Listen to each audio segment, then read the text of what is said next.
idea is how long we give the adjustment. So if you think about Ashtanga yoga, we stay usually 5 breaths in the pose. But 5 breaths is not enough. Many times it's not enough to go deep enough in the pose. So this means that the teacher is giving the adjustment as long as the student is moving and when it feels safe and comfortable. And quite often, it is not 5 breaths, it's more. It is 6 or 7 or 8, it can be 10, it can be 15, it can go even more than 15.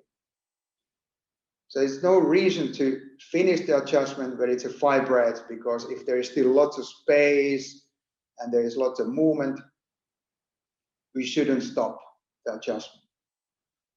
Okay, so we go until there's still movement, it still feels easy, it feels safe and comfortable. And then when everything is kind of done and we feel this is enough, we start to come back to where we started the pose.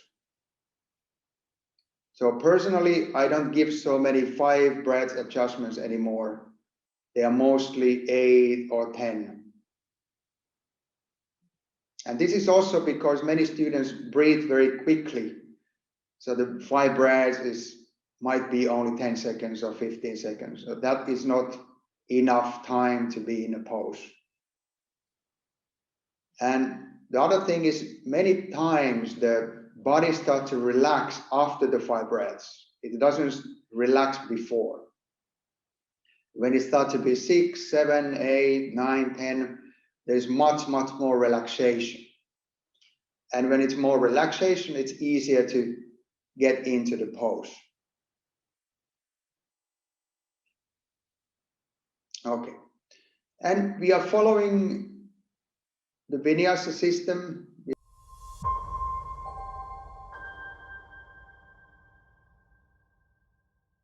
And in that pose, the student can completely relax the backside of the thighs. And that is very dangerous.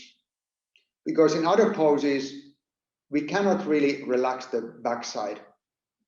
Like in a standing sequence, we have to hold the balance. There's always some tension, or like there's always some strength in the backside of the thighs. But in Upavishta Konasana, the student can, we shouldn't relax the backside. We shouldn't relax the backside of the thighs, because the relaxation makes the pose very dangerous, because there is no support, there is no protection.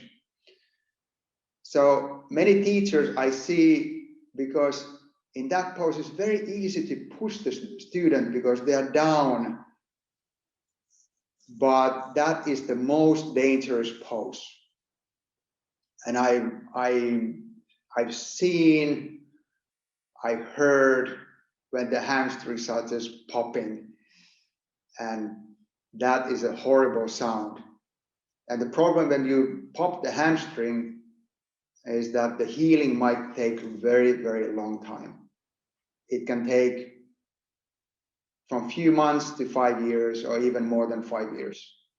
And the practice is a hell with the hamstring pain. So I wouldn't recommend to give adjustment in that pose, because there's a rotation and it makes the pose really dangerous. So if there would be that pose where I could take out from the primary series, I would take out that pose, because all the other poses are quite safe. Don't touch the student in that pose. Or if you touch, do it very gently. Actually, in that pose, it's better to explain for the student that try to straighten the feet, facing straight up. Try to engage the hamstrings or the backside of the thighs to protect the hamstrings. So that would help so much. And there wouldn't be accidents, like there's too many in that pose.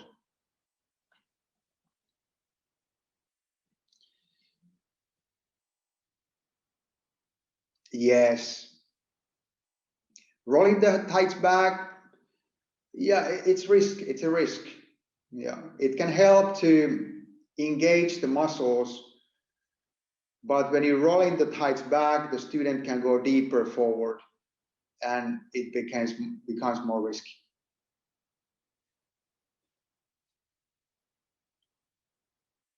Yeah, I think it's better to just explain how to strengthen the backside of the thighs and touching the student at all. But of course, you are free to do what you want. If you feel like rolling the thighs back, the kind of the groins, and that is helpful, then it's maybe good to do. But if you feel that it's risky, then better not to touch. I've seen that the teachers are rolling back and they go to lie on the back, on the whole body, and that's really, really heavy adjustment.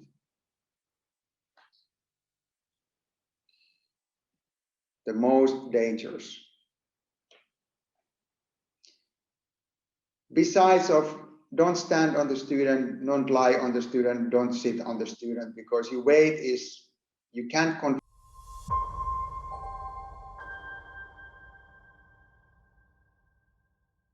the arm. So we get that straight alignment. The third one is the position of the head and the neck. And in the neck adjustment, we can use 3 different adjustments. First is straightening the neck, second is lengthening the neck, and the third is rotating the head, because the dristi is up on the hand. So it's a hastaka dristi. We should look up to the hand.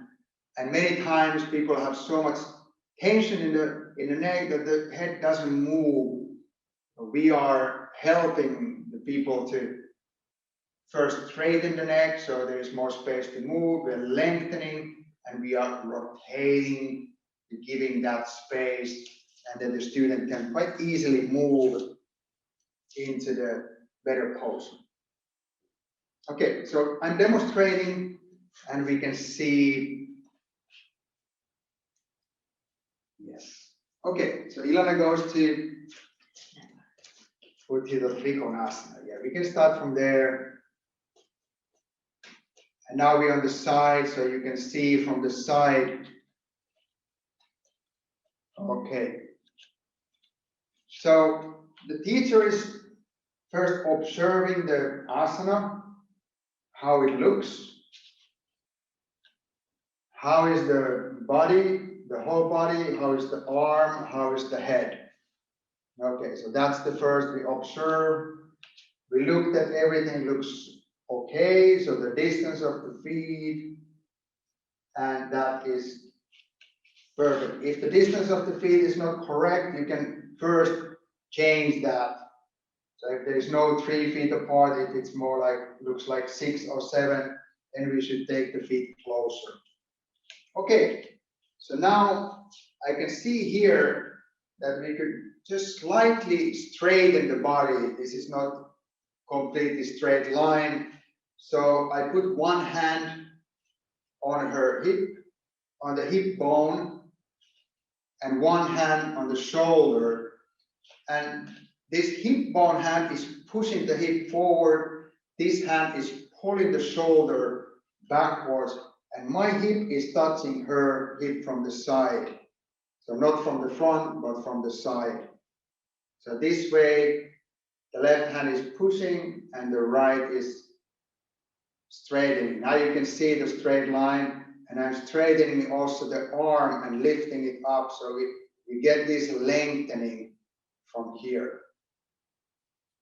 Now, after straightening the body, after straightening the arm, I change the hand. This hand, which is holding the shoulder, is moving. The other hand, which was on the hips, is going to the shoulder. This becomes free. Okay, so this kind of change for the hand, and this becomes free. This hand goes under the neck, straightening the neck, lengthening the neck, and rotating. You see how the the head is moving very easily. Okay, now we can look straight up to the hand, and we have that support, and just slowly moving. And when we finish the pose, we come slowly up, and I'm guiding her body up. So I'm not leaving the body to the pose, because now with the adjustment, she might lose the balance because it's a quite deep pose. Okay, so one more time, the neck adjustment, because the neck usually is not straight, and if the neck is not straight, if it's leaning down, it's really difficult to rotate. It's actually impossible to rotate the head if the neck is not straight. So that's why I put the hand under the neck, straighten the neck, so lifting it like this. The second thing is lengthening, so we are pushing forward to lengthen the spine and the neck. After lengthening, we support that head movement, that the person can look up.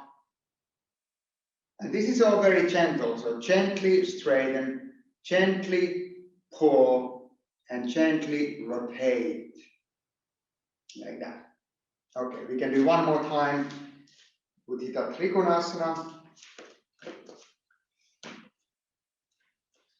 So first observe.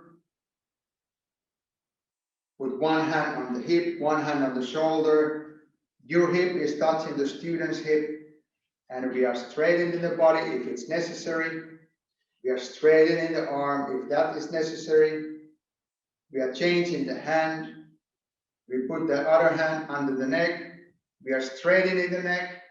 We are pulling the neck, and we are giving that rotation. You see how it moves. And gently let the body, the head move as much as it moves. If it feels like it doesn't move, then don't push too hard. We are dealing with the neck, and it's quite sensitive. So here, and after 5 breaths, we come up and we are guiding the body up. Yes.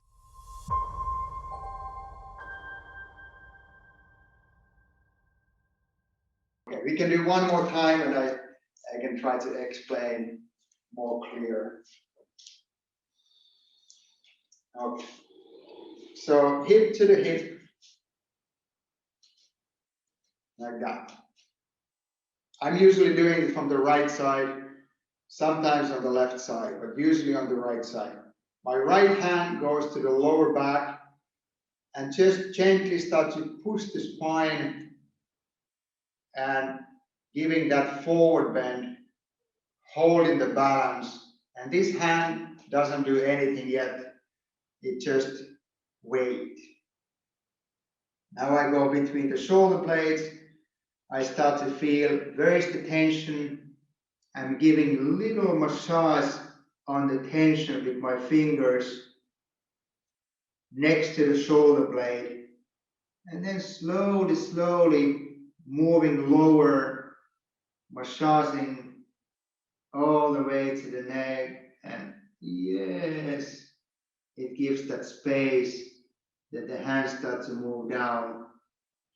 When we finish the adjustment, we guide the body up and release.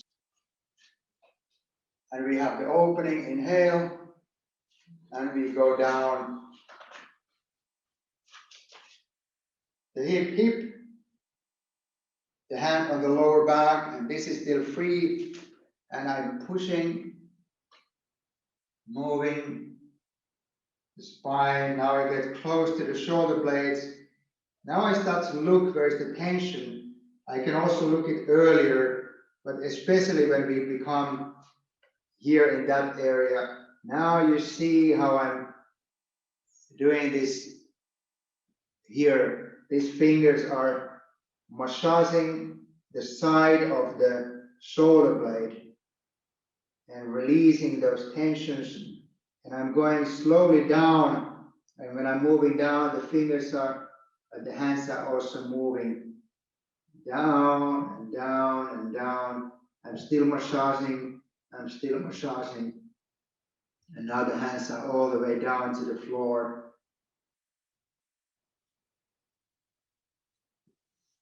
And usually the students are very happy because they get also the massage. It's not only the adjustment, but there is also the relief from the massage. So afterwards they feel that something is more open. And it can be, it's very comfortable and it's quite easy to do that.